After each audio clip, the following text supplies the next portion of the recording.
And we're back. Time now 5:29. New details to share with you this morning regarding the eastbound lanes of San Francisco's Broadway Tunnel. They are back open this morning after this damage was caused yesterday when basically a big rig that was hauling a forklift didn't make the clearance level inside that tunnel. It did at the beginning because it's got a higher ceiling, but at some point there in the tunnel, the ceiling level drops off to about, 13 feet 6 inches.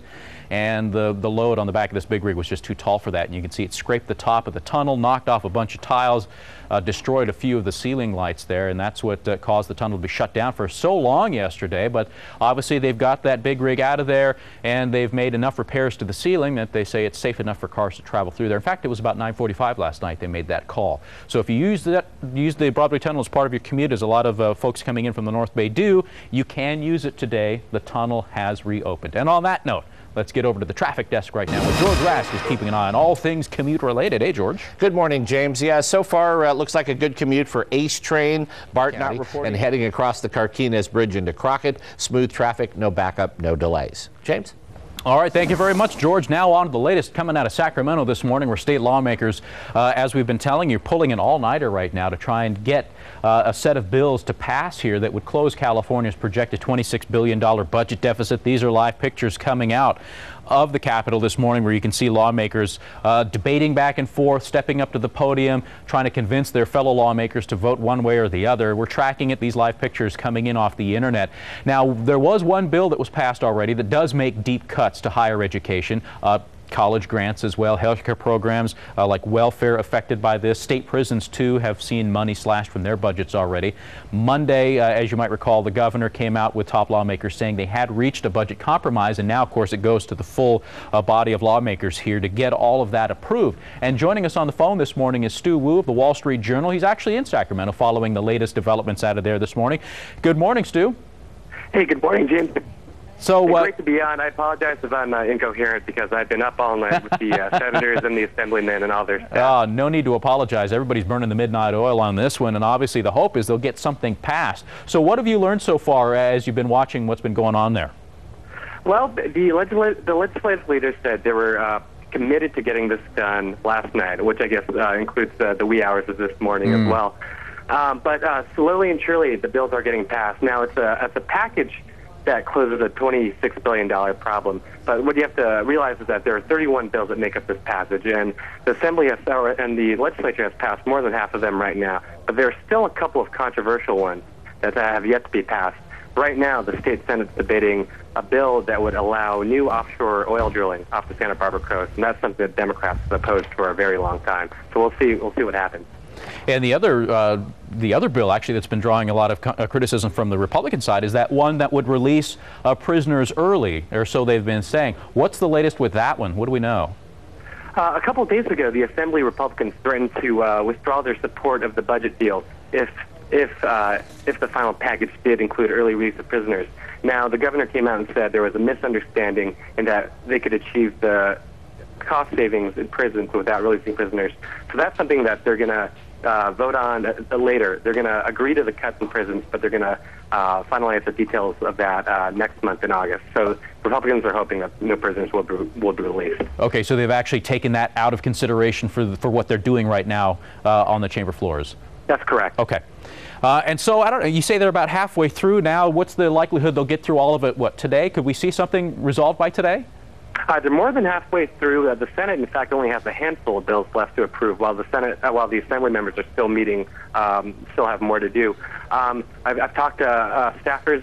They're optimistic that the Senate could pass something in as soon as an hour. The Assembly, they still have a ways to go, but the leaders say that they think something can happen today. We can see something within hours.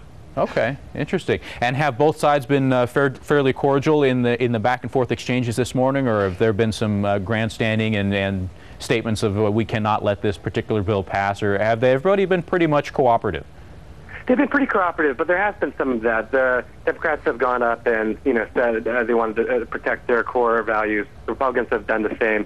A lot of staffers think that's a lot of posturing. This is all sort of I wouldn't call it a game, but they have to go up and say their thing, even though they already know what the outcome will be. Yeah, they have to be on record as being opposed to, so even if they know it's going to be passed in the end. Exactly, it's Sacramento. Yeah, exactly. Absolutely right. All right, Stu, well, thank you so much for joining us this morning. Again, we've been watching the live pictures here coming out of the Senate floor here, and as Stu said, they're about halfway through what they need to do to get this complete budget proposal passed. So we'll keep our eye on this and let you know when they finally drop the gavel and say we're done and it is passed. All right, incidentally, state lawmakers are reaching out to Toyota to try and find a way to save the NUMMI plant in Fremont. That's the other thing they're trying to do in the middle of trying to get this budget passed. Toyota recently, reportedly decided to liquidate its stake in the plant. They haven't actually come out and given an official decision on that yet, but inside sources at Toyota have been telling some local media outlets there in Japan that that is what the decision will be. Just last month, as you might know, GM announced that it was going to be withdrawing from a joint venture that the companies had for, well, since the mid-'80s. In a letter to Toyota's president, though, lawmakers here in California say the plant is a great asset to California's workforce and that they want to work with the Japanese automaker to try and secure NUMMI's future. We'll see if they can get that accomplished. 5:37 is the time. Another story for you this morning, latest developments here out of the hearing for James Mitchell. You see his picture there, the son of San Francisco porn king Jim Mitchell. Well, James Mitchell will be at a 1:30 hearing in the Marin County Superior Court today. He's accused, of course, of murdering 29-year-old Danielle Keller, a former girlfriend of his. She lived in Novato, and also he's accused of kidnapping their 1-year-old daughter back on July 12th.